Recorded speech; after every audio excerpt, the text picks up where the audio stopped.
সংখ্যালঘুত্ব এইখিনি সুবিধা কৰি নিদিয়ে ভাল হোৱাৰ কাৰণে গতিকে মুখ্যমন্ত্ৰী যে সংখ্যালঘু ভাল হোৱাটো নিবিচাৰে সংখ্যালঘু ৰাইজে ভাল হোৱাৰ চিন্তা নিজেই কৰিব লাগিব আমি এনেকুৱা অসম কৰিব লাগিব হিংসাৰ অসম নহয় হিন্দু মুছলমানৰ অসম নহয় গুৰুজনা শ্ৰীমন্ত শংকৰদেৱ মাধৱদেৱ আজাদ ফকীৰৰ সেই তাহানিৰ অসম আমি কৰিব লাগিব হিংসাৰ অসম আমাৰ নালাগে যি অসমত মাছ বাটত আজি এজন অন্য ছোৱালী ধৰ্ষণ কৰে আজি ঢেকীয়াজুলিত অন্য ছোৱালী এজনী মুছলমান মানুহে ধৰ্ষণ কৰিছে আজি বৰপেটাত মুছলমান ছোৱালী এজন অত্যাচাৰিত হৈছে বঙাইগাঁৱত এজন মুছলমান ছোৱালী অত্যাচাৰিত হৈছে এনেকুৱা অসম আমাক নালাগে আমাক এনেকুৱা অসম লাগে য'ত বাপ ভনীসকলৰ ইজ্জত থাকে য'ত আমাৰ যুৱ বন্ধুসকলে ভাল ৰাস্তাৰে শিক্ষিত হয় সমাজ সচেতন হৈ সমাজখন আগবঢ়াই লৈ যাব পাৰে সেইকাৰণে মই বিনম্ৰতে আহ্বান জনাইছো যদি ইব্ৰাহিম আলীক ন্যায় লাগে যদি অপৰাধ মুক্ত এখন সমাজ কৰিব বিচাৰে তেনেহ'লে আপোনালোকে ড্ৰাগছ মুক্ত সমাজ জুৱা মুক্ত সমাজ বনাবই লাগিব ঝাৰখণ্ড মুক্ত সমাজ আমি কৰিবই লাগিব হিন্দু মুছলমান ভাই ভাই সমাজ আমি কৰিব লাগিব লগতে আমি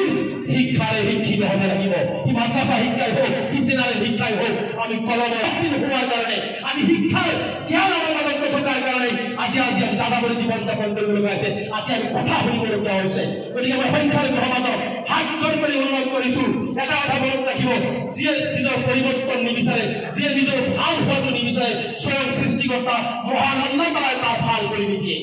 নিজৰ পৰিৱৰ্তন নিজে কৰিব লাগিব এই জনগোষ্ঠীটোক আগবঢ়ালে আমি সকলোৱে আগবাঢ়ি যাব লাগিব আমি সকলোৱে সকলো সন্মান কৰিব লাগিব আজি ইয়াত মুছলিম ভাইসকল বেছি আছো হিন্দু ভাইসকল মা ভনীসকল আহিছে বা আমাৰ বিভিন্ন মানুহ আছে আমি তেওঁলোকৰ প্ৰতি শ্ৰদ্ধা কৰিব লাগিব তেওঁলোকে আমাৰ প্ৰতি শ্ৰদ্ধা দেখাব লাগিব পৃথিৱীখন দুদিনীয়া আমি পৃথিৱীখনত কিন্তু চিৰদিনৰ কাৰণে ৰখা নাই পৃথিৱীখনত আমি কিন্তু একেবাৰে স্থায়ীভাৱে ৰখা নাই গতিকে দুদিনীয়া পৃথিৱীখনত যাতে আমি সকলোৱে ঐক্যবদ্ধভাৱে এখন সুন্দৰ সমাজ সুন্দৰ ঘৰ আমি কৰিব পাৰোঁ যদি আমি কৰিব নোৱাৰোঁ এনেকুৱা পৰিৱেশ থাকে কাইলৈ আহিব লগা প্ৰজন্ম আমিতো বয়স হৈ গ'লো কাইলৈ হয়তো আমাৰ যিসকল প্ৰজন্ম আহিব আমাক অভিশাপ দিব যে আমাৰ ভাইসকল আমাৰ দেউতাসকল আমাৰ মাকসকল এখন ড্ৰাগছমুক্ত সমাজ কৰি থৈ নগ'ল জুৱামুক্ত সমাজ কৰি থৈ নগ'ল এখন